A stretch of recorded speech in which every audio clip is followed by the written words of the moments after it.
Welcome to educational mass classes. तो आज की इस वीडियो में हम लोग बात करने वाले हैं बिहार बोर्ड मैट्रिक एग्ज़ाम 2027 लक्ष्य बैच का अर्थशास्त्र, अर्थव्यवस्था एवं इसके विकास के इतिहास के पार्ट 2 वीडियो देखने वाले हैं। अगर आप लोग अर्थव्यवस्था एवं इसके विकास के इतिहास का पार्ट 1 वीडियो नहीं देखे हैं तो हमारे चैनल में विजिट करके पार्ट 1 वीडियो ज़रूर देख लीजिएगा। चलिए हम लोग बिना देरी किए हुए चैप्टर 1 का पार्ट 2 वीडियो स्टार्ट करते हैं। तो आज के इस वीडियो में हम लोग अर्थव्यवस्था का विकास के बारे में जानते हैं। तो अर्थव्यवस्था के विकास के दो स्थिति होते हैं। तो पूछेगा अर्थव्यवस्था के विकास के कितनी स्थिति होते हैं, तो इसके दो स्थिति होते हैं। पहला आर्थिक विकास, दूसरा मौद्रिक विकास।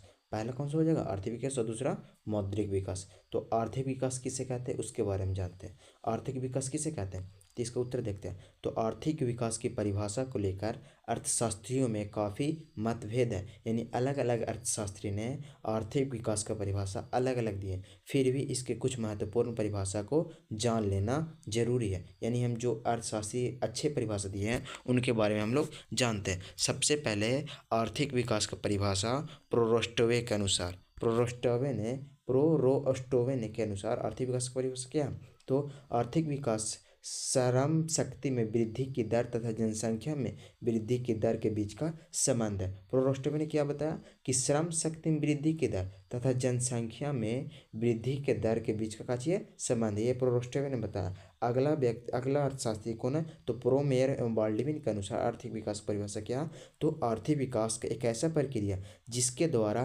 दीर्घकाल में किसी अर्थव्यवस्था की वास्तविक राष्ट्रीय आय में वृद्धि होती है। दीर्घकाल में क्या होता है, तो वास्तविक राष्ट्रीय आय में क्या होता है, वृद्धि होता है। यह परिभाषा किसने दिया था, तो प्रोमेयर एवं बाल्डविन के अनुसार यह परिभाषा। आशा करते हैं कि आप लोगों को समझ में आ गया होगा। अब हम लोग आर्थिक विकास तथा आर्थिक वृद्धि में अंतर देखते हैं। आर्थिक विकास और आर्थिक वृद्धि में क्या अंतर है, तो आर्थिक विकास तथा आर्थिक वृद्धि में कोई अंतर नहीं माना जाता। आर्थिक विकास और आर्थिक वृद्धि में कोई अंतर नहीं माना जाता, दोनों शब्द एक दूसरे के स्थान पर प्रयोग किया जा सकता है, यानी आर्थिक वृद्धि और आर्थिक विकास दोनों को एक दूसरे के जगह पर प्रयोग कर सकते हैं। लेकिन इधर अर्थशास्त्रियों के द्वारा इन दोनों के बीच अंतर किया जाने लगा।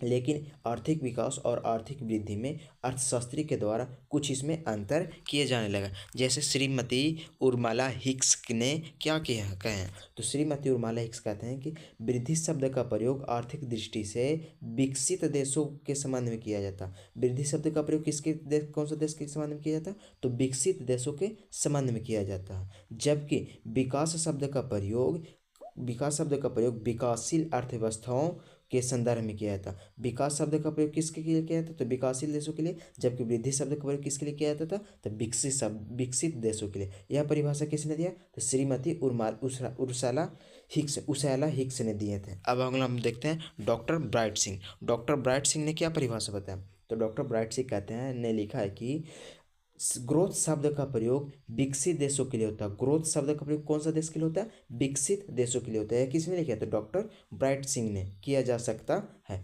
भारत में आर्थिक विकास का श्रेय आर्थिक नियोजन को जाता है। पूछेगा भारत में आर्थिक विकास का श्रेय किसे जाता है, तो आर्थिक नियोजन को जाता है। आशा करते हैं कि आप लोगों को सारा का सारा समझ में आ रहा हो। समझ में आ रहा हो तो इस वीडियो को लाइक जरूर कीजिएगा और इस वीडियो के लिंक अपने दोस्तों के पास शेयर जरूर कीजिएगा, ताकि आपका दोस्त भी इस वीडियो से पढ़ के लाभ उठा पाए। और अगर आप लोग अभी तक इस चैनल को सब्सक्राइब नहीं किया तो सब्सक्राइब जरूर कर लीजिए, ताकि हम जब भी वीडियो डालें तो आपके पास नोटिफिकेशन जाए और आप सबसे पहले वीडियो को देख पाएँ। चलिए हम लोग अगला देखते हैं। अगला हम क्या करें कि आर्थिक विकास क्या है, आर्थिक विकास एवं आर्थिक वृद्धि में अंतर बताइए। यह मोस्ट वीवीआई क्वेश्चन है। यह 2012, 2014 और 2023 में पूछा हुआ क्वेश्चन है। क्या कि आर्थिक विकास क्या है, आर्थिक विकास तथा आर्थिक वृद्धि में अंतर। चलिए हम लोग इसका उत्तर देखते हैं। इसका उत्तर क्या कहता है, इसका उत्तर में आर्थिक विकास का अर्थ है कि किसी देश या क्षेत्र जीवन स्तर में सुधार, उत्पादन क्षमता में वृद्धि और अर्थव्यवस्था की संरचना में सकारात्मक और दीर्घकालीन परिवर्तन। आर्थिक विकास का मुख्य उद्देश्य अर्थव्यवस्था के समस्त क्षेत्रों को उत्पादकता को ऊंचा स्तर प्राप्त करना। अर्थव्यवस्था का मुख्य उद्देश्य क्या होता है? तो समस्त क्षेत्रों में अर्थ उत्पादक को क्या करना? ऊंचा स्तर प्राप्त कराना होता है। इसके लिए विकास प्रक्रिया का तेजी करना पड़ता है। इसके लिए क्या करना पड़ता है? तो विकास प्रक्रिया का तेजी करना पड़ता है। अब लोग आर्थिक विकास और आर्थिक वृद्धि में अंतर देख लेते हैं। आर्थिक विकास और आर्थिक वृद्धि में क्या अंतर है? तो पहला अंतर, आर्थिक विकास विकसित देशों के विकास से संबंधित है। आर्थिक विकास क्या है? तो विकासशील देशों के विकास से संबंधित है, जबकि आर्थिक वृद्धि विकसित देशों के विकास से संबंधित है। आर्थिक विकास किसके लिए? तो विकासशील देशों के विकास से संबंधित है, जबकि आर्थिक वृद्धि किसके लिए? तो विकसित देशों के विकास से संबंधित है। दूसरा क्या है? तो दूसरा, आर्थिक विकास में आकस्मिक तथा रुक रुक कर परिवर्तन आता है। आर्थिक विकास में क्या होता है? आकस्मिक यानी अचानक तथा रुक रुक कर परिवर्तन आता है, जबकि आर्थिक वृद्धि में क्रमिक दीर्घकालीन स्थिर प्रक्रिया है। जबकि आर्थिक वृद्धि क्या है? तो क्रमिक यानी लगातार दीर्घकालीन स्थिर प्रक्रिया होता है। तीसरा हम लोग देखते हैं, सॉरी यहाँ पर 3 होना चाहिए पर 4 लिखा गया। आर्थिक वृद्धि के अंतर्गत उत्पादकता में वृद्धि होती है। आर्थिक वृद्धि के अंतर्गत क्या होता है? तो उत्पादकता में वृद्धि होता है, जबकि आर्थिक विकास के अंतर्गत उत्पादकता में वृद्धि के साथ साथ तकनीकी और संस्थागत परिवर्तन भी होता है। आशा करते हैं कि आप लोग आर्थिक विकास और आर्थिक वृद्धि दोनों को अच्छा तरीके से समझ चुके होंगे। अब हम लोग आगे देखते हैं, आगे क्या कहता है? तो समावेशिक विकास से आप क्या समझते हैं? क्वेश्चन क्या पूछ रहा? समावेशिक विकास से आप क्या समझते हैं? यह क्वेश्चन 2016 में पूछा हुआ क्वेश्चन है। चलिए हम इसका उत्तर देखते हैं। तो आर्थिक विकास की जिस प्रक्रिया में समाज के सभी वर्गों का जीवन स्तर ऊंचा हो, समाज के सभी वर्गों का जीवन स्तर क्या हो जाता है? ऊंचा हो, तथा समाज का कोई भी वर्ग विकास के लाभ से अछूत न रह सके, ऐसे ही विकास की क्रिया को समावेशिक विकास कहा जाता है। समावेशिक विकास किसे कहते हैं? तो समाज के सभी वर्गों को जीवन स्तर कैसे हो सके? ऊंचा हो, तथा समाज का कोई भी वर्ग विकास के लाभ से अछूत न रह सके, लेकिन सबको कैसे मिले? लाभ मिले। इसी को हम लोग क्या बोलते हैं? समावेशिक विकास बोलते हैं। आशा करते हैं आप लोगों को समावेशिक विकास भी समझ में आ गया होगा। हम लोग सतत विकास देखते हैं। सतत विकास किसे कहते हैं? सतत विकास, तो ब्रुकलिन आयोग के अनुसार सतत विकास का परिभाषा देखते हैं। तो विकास की वह प्रक्रिया जिसमें वर्तमान की आवश्यकताएं बिना भावी पीढ़ी की क्षमता योग्यता से समझौता किए बिना पूरी की जाती है। यानी वर्तमान में जो हम लोग इसको यूज कर रहे हैं, तो आने वाले भावी पीढ़ियों के लिए भी क्या रखें? इसको बचा करके रखें, और ये भावी पीढ़ी भी आकर इसे जो भी संसाधन है उसको देख पाए। इसी को हम लोग सतत विकास कहते हैं। सतत मतलब क्या होता है? तो जो जिसको हम लोग लगातार यूज करते रहते हैं, उसे ही हम लोग सतत विकास कहते हैं। अर्थात ऐसा विकास जो जारी रह सके और टिकाऊ बना रह सके, उसी को हम लोग क्या बोलते हैं? सतत विकास। सतत विकास किसे कहते हैं? तो जो जारी रह सके और क्या बना रह सके? टिकाऊ बना रह सके, उसी को हम लोग सतत विकास कहते हैं। आशा करते हैं कि सतत विकास आप लोग को समझ में आ गया होगा। यह क्वेश्चन 2021 और 2022 में पूछा हुआ क्वेश्चन है। अब हम लोग देखते हैं सतत विकास क्यों आवश्यक है। सतत विकास क्यों आवश्यक है, तो इसका उत्तर देखते हैं। तो इसका उत्तर क्या बोले कि किसी भी देश के विकास में प्राकृतिक संसाधन, किसी भी देश के विकास में क्या? प्राकृतिक संसाधन जैसे जल, वायु, जंगल, पेट्रोल, कोयला, गैस आदि का उपयोग होता है। जल, वायु, जंगल, पेट्रोल तथा कोयला गैस आदि का उपयोग होता है, जिसके अत्यधिक उपयोग से आगे आने वाली पीढ़ी की प्राकृतिक संसाधनों की उपलब्धता घट जाती है। यानी हम इसको जल, वायु, जंगल, पेट्रोल, कोयला को लगातार यूज करते रहेंगे, तो आने वाले कुछ समय का हो जाएगा?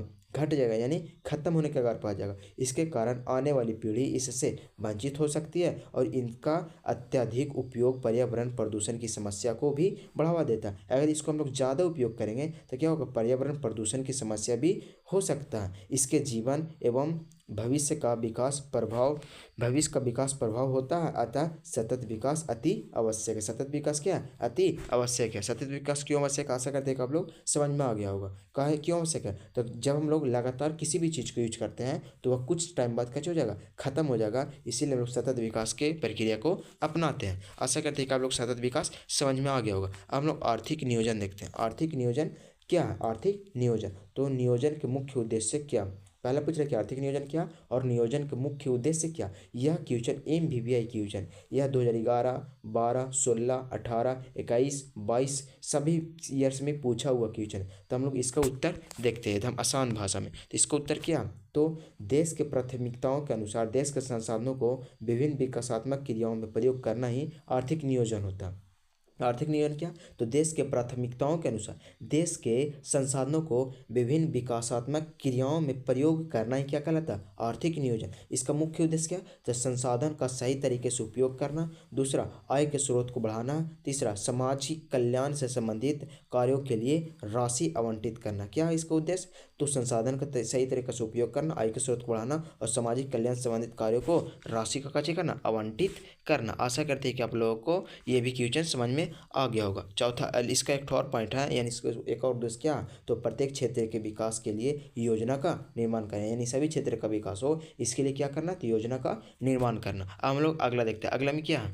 आगे बोला कि भारत में नियोजन, भारत में नियोजन। तो पूछेगा नियोजन मतलब क्या होता है, यानी पंचवर्षीय योजना। तो पहली पंचवर्षीय योजना कब हुआ था? 1951 से 56 में। दूसरी पंचवर्षीय योजना 1956 से 1961 में। सातवीं पंचवर्षीय योजना 1985 से 1990 में। पूछेगा पंचवर्षीय योजना कितने वर्षों की योजना होता है? तो पंचवर्षीय योजना 5 वर्षों का योजना था। पंचवर्षीय कितना वर्षों का योजना था? तो 5। प्रथम पंचवर्षीय योजना कब हुआ था? 1951 से 56 में। दूसरा कब हुआ था? 56 से 61 में। सही, तीसरा चौथा होते चल जाएगा। फिर सातवीं पूछेगा कब? 1985 से 90। 10वीं 2002 से 2007। 11वीं कब हो जाएगा? तो 2007 से 2012 के बीच में 11वीं पंचवर्षीय योजना होता है। पंचवर्षीय योजना में क्या होता है? तो 5 वर्षों के लिए योजना बनाया जाता है। पंचवर्षीय योजना कितने वर्षों के लिए योजना बनाया जाता है?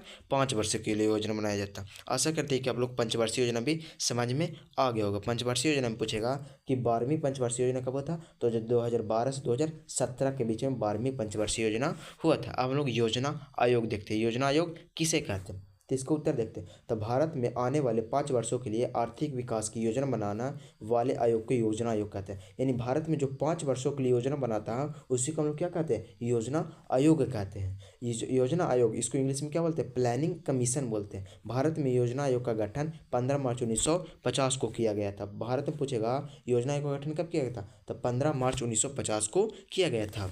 अगला देखते हैं कि इसके पदेन अध्यक्ष देश का प्रधानमंत्री होता है। पूछेगा योजना आयोग का पदेन अध्यक्ष कौन होते हैं? तो देश के प्रधानमंत्री होते हैं। अगला देखते हैं कि प्रथम अध्यक्ष कौन थे? योजना आयोग के प्रथम अध्यक्ष कौन थे? तो पंडित जवाहरलाल नेहरू थे। योजना आयोग के प्रथम अध्यक्ष कौन थे? तो पंडित जवाहरलाल नेहरू थे। अगला, सरकार ने जनवरी 2015 में, कब? जनवरी 2015 में योजना आयोग का नाम बदलकर नीति आयोग कर दिया। तो पूछेगा योजना आयोग का नाम बदलकर क्या कर दिया गया था? तो नीति आयोग। यह कब किया गया था? तो जनवरी 2015 में। कब?